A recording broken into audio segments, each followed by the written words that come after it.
quilting is about making quilts that are all you.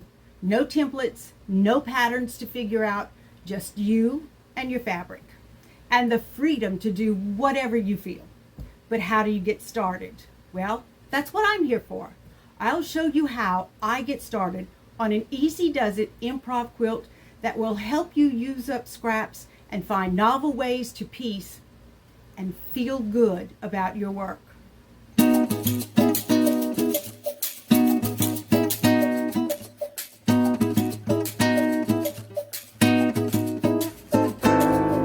What is the scariest thing about improv quilting?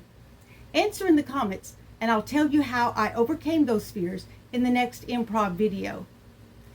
It helps if you subscribe and like my channel. Plus, you'll know when I post something new. That's a good deal for both of us.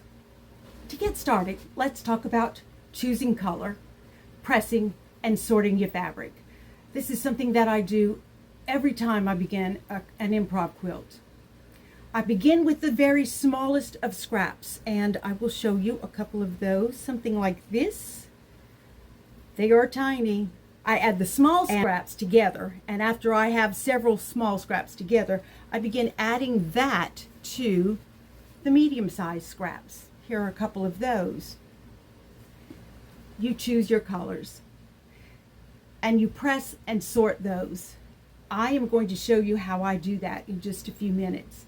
But I want you to know that from there, you go on to the sewing. And when you're sewing, you begin with the smallest scraps. You add those to the medium scraps, and then to the larger scraps, and at some point you decide when you have enough or you have a block. Analyze your work. Put it on your design wall or on the floor or wherever you can see everything at once. Move the blocks around. Place long strips between them. Decide if you need more or less of a particular color. So let's start with choosing colors. I did nothing more than decide I was going to use blue because I was a little bit overwhelmed with blues. And so I pulled the blue bin, and by that I'm talking about this. This is the bin, the blue basket that I made that has all of those colors in it, those scraps in it. And when I did, it felt like the sky fell down on me. I had blue pieces everywhere. And so I picked those up off the floor and I started with those just so I could get them out of the way. So I just pull a handful of scraps out of the bin and I begin just as I grab them, press them and put them in a different pile, whatever pile they need to be in. Sometimes I'm lucky and there are some that are easily figured out. Like that can go in with the small, and of course these can as well.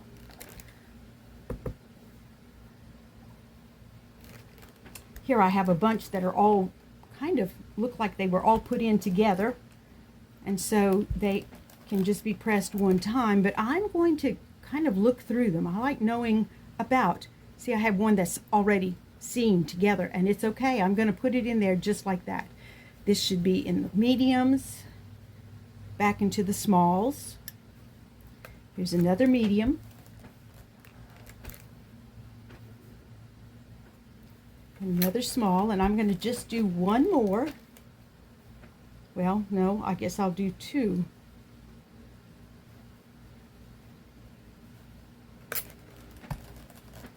Some kind of seascape right there. All right, I also will do these. So this one right here, and I rarely do this, but I will occasionally take the scissors and kind of trim it down some. And by that I mean kind of square it up a little bit.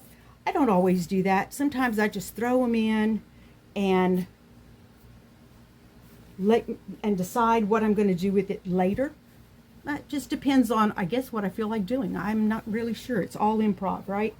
So this one is very skinny, but it's also long. So this is going with the long mediums. And then right here I have long, very long. Some of them are the whole 45 inches of a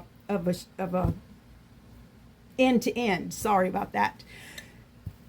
So now that I've sorted through a lot of blues, I also want to add some yellows and oranges because I love the color of yellow and orange together. So I'm just going to, just a few of these.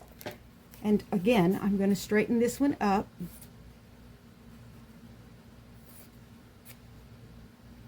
Of course, I don't worry too much about it being really straight.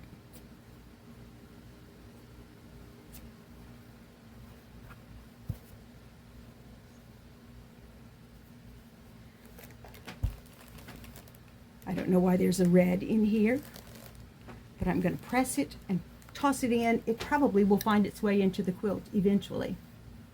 Now these are some orange strips that I brought with me when I taught a class a while back. In fact, this whole pile is just a pile of scraps that I brought with me, or scraps and strips.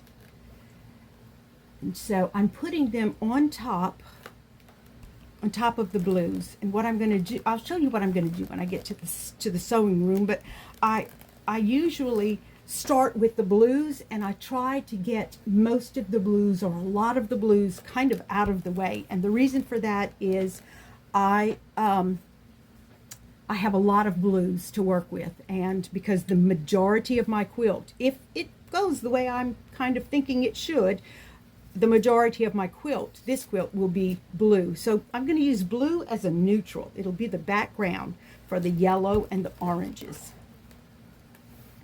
And right now that's the plan. The plan always changes, so we'll see what it comes out with.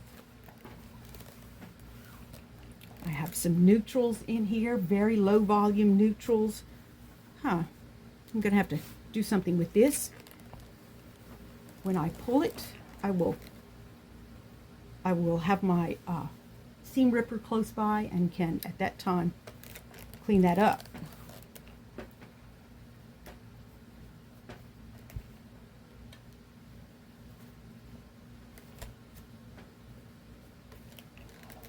Okay, another one that needs to be cleaned up. So I'm going to put this aside and come back to it in a bit. It's a bright orange.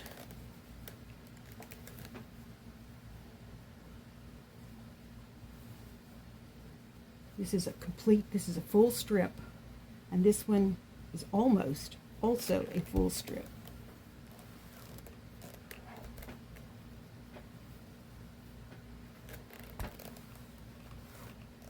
Now, you might ask me, why are you using orange and yellow? The answer is twofold. First of all, I just have these pieces out and decided to use them. But I also had a lot of blues, and so decided to use blue. But really, the answer should be that blue and yellow, or blue and orange, work very well together because they're opposites on the color wheel. Yellow and orange are complementary because they are side by side on the color wheel. So those colors also sort anything with an angle, an obvious angle. As I go, I snip, try to clean things up a little bit. I don't worry about whether or not it fits perfectly. That is not a concern. I just want them to kind of match. And I will begin with this one. It's a little big, but that's okay. I'm using a 1/4 inch seam, just like you do in quilting. I'm gonna have to find some of these that don't need to be trimmed, huh?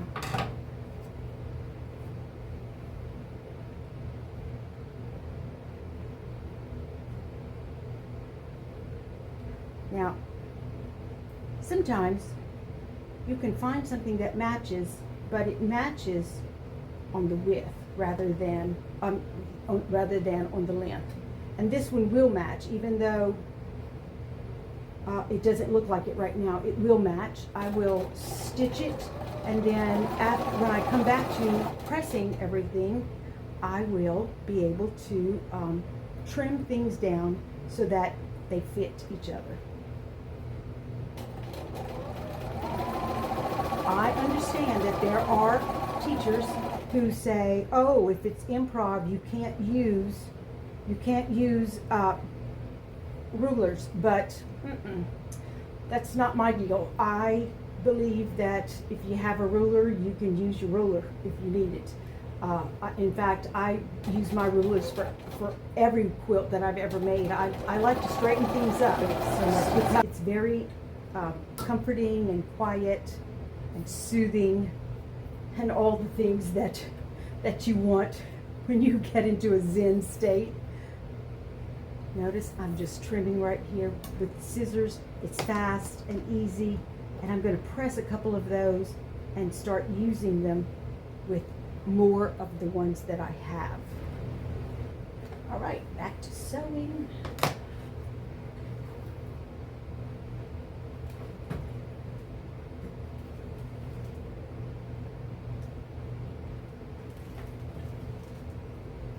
Now, because I sew those together in this fashion, they're going to be long, and I'm not going to be able to use that for a little while. When I press, I don't necessarily press to the dark. I try, but it doesn't necessarily always happen. For example, let's use this. Now this is very long, so I could sew a couple of them on there.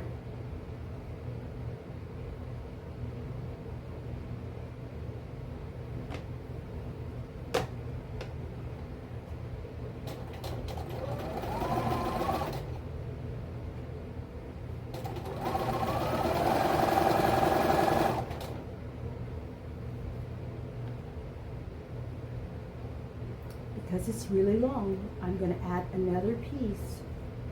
Just butt it against the first one and stitch. And I will have 4 pieces now.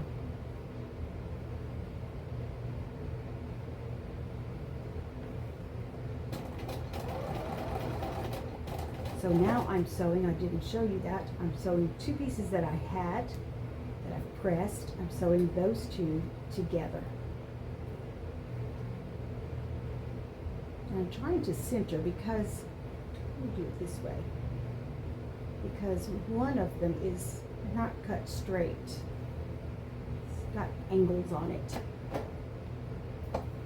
Not again. And I'm not really trying for speed, but a little bit of speed doesn't hurt.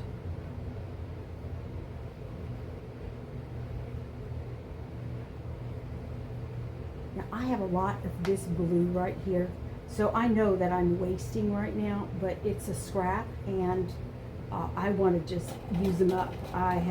There's going to be a lot of that in the quilt, so I end up tossing a little bit out. That will be okay.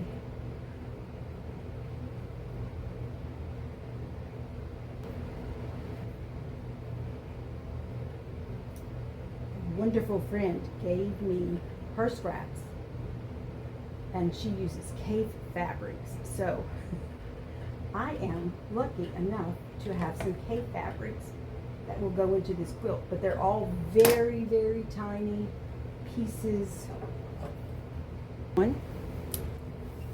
I am stopping, I guess not really stopping, but taking a break just to regroup and see what I have going on.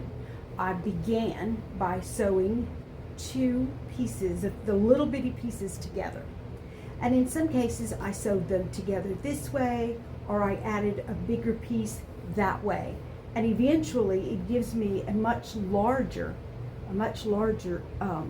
square or part of a block. Then from there I have these 2 pieces were together and these 2 were together, and I've made those together with that little bitty skinny in there. If you know how to sew a skinny, you are going to be able to use up a lot of the little bitty pieces. Again, these 2 were the beginning. These 2, I sewed those together, and then I added this blue, this solid blue. And I just keep going that way. Just keep adding and adding until I have a fairly large piece. Now, some of these are actually bigger pieces of fabric because I'm beginning to run out of those little bitty ones. Thank goodness, right? Here's another one. These are fairly large. I wanted to tell you there are two things that I am about to begin doing. Well, I've already begun. And that is I am beginning to use long pieces, such as this one. Longer pieces, I'm sometimes putting those together, or I'm adding them to a block that I've already worked on. Notice there's an orange in this one, and in this one, which needs to be pressed, there's a yellow. I'm beginning to add that extra color in there. Not that it necessarily needs it, but just those little pops of orange and yellow, and that way I will have some of those extra colors in my blocks as I go. This looks terrible, but it only looks terrible until I trim it. And normally by this time I would put it on I would use the rotary cutter and cut it so that it's really truly a square, something more like this that I'm pretty certain I cut. As I go, I just keep going, match up what I can, sew them together, go on to the next thing, come back and add some more pieces to what I've already done. Sometimes add the pieces to each other, like I would do for this. They almost make the cut, and there we go, another one. Now, what has grown, this is my pile that I started with, the pile of smaller pieces. And remember, I'm taking the triangles out because I struggle with triangles in math, so I'm taking those out as I go, and I have them right here in this pile. And at some point in time, I'm just gonna work up the nerve to start dealing with some of that. And it's not really that terribly difficult. This, for example, I would straighten up and make it a whatever kind of triangle that is. And I would also find, like, these two look like they could go together really well. In fact, I'm going to sew them together right now so that I don't forget that. And when I find something like that, I just go ahead and do. I think these two would work. Okay, everyone, hello again. I'm going to take a few minutes and cut some of these so that you can see what I mean when I say trim down or cut down. It's very simple, actually. It's just take off what you must take off without losing any more than you absolutely have to. And so really squaring it up means exactly that. Now we're going to do this one. When I have one like this, I usually start on a long side because, and I like to start on the straightest long side so that I can get at least that one straight. And then I go across and cut the other long side to long side. And so now, of course, what I need to do is to make sure that these are straight.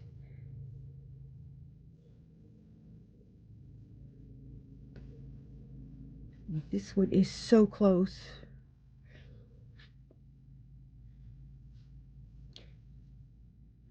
Okay, I think it is straight. I think it is square. Don't know how that managed to happen. This one, however, needs some work. Well, check this one out. What are we going to do with that, right? Well, I'm going to start with the straightest edge that I think is the straightest edge.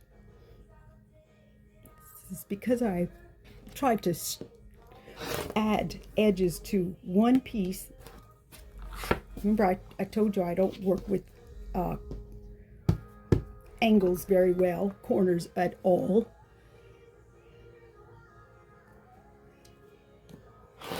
There we go. Now look at this, what a cute little block this is.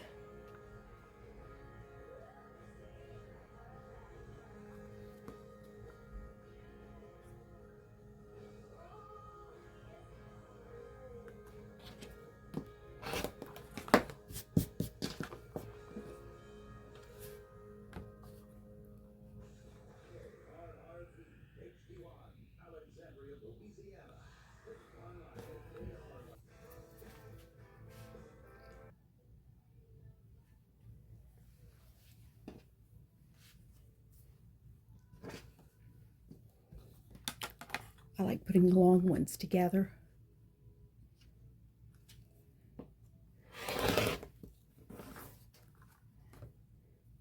So I've gotten this straight. I'm going to turn it around, and I'm going to straighten the other edge using this looks like it might be the lowest part of the shortest part of that width, and it is not. The orange is a little shorter.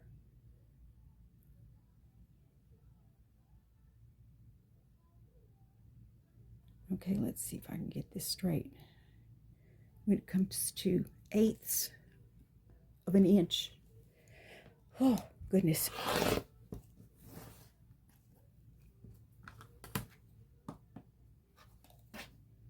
There we go.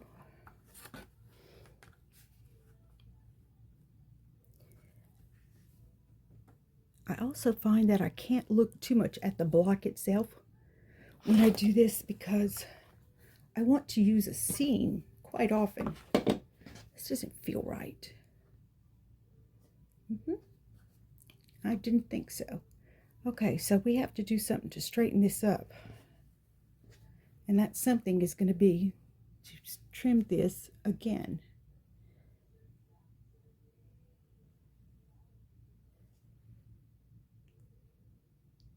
Three 3/8.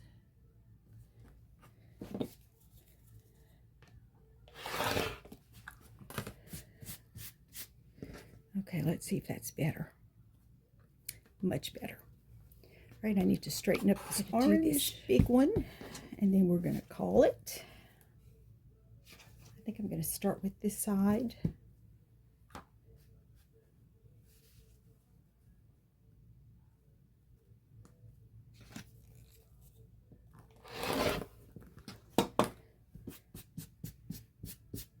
You kind of have to choose carefully which side you're going to go with because the rest of the block is going to match this side.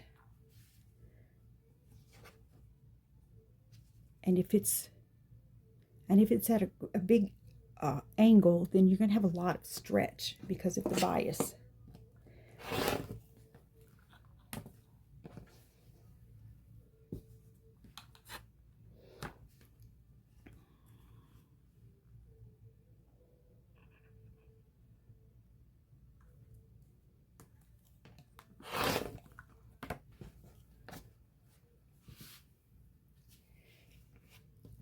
When I was sewing this, I realized I had this very rough edge. So I decided I was going to sew it with the rough edge on the outside, and that I would straighten it up and come back. Make sure that I cut that rough edge. Now this is one that I straightened up and then came back and added this piece. I must have sewn it, these two, kind of like a little connection right here, and then that one, and these two, and then that one, and put those together, and then came back and added this red. But once I got the orange and the blue on, I straightened it up. So this edge is already straight.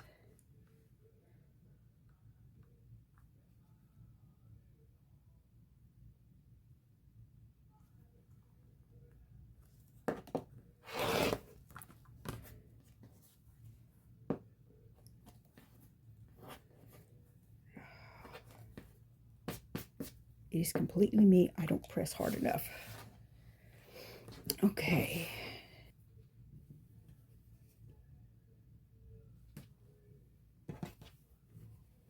Here's another one that I already straightened up at some point.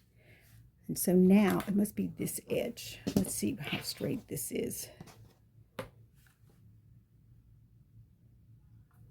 Well, okay then. It needs a little trim.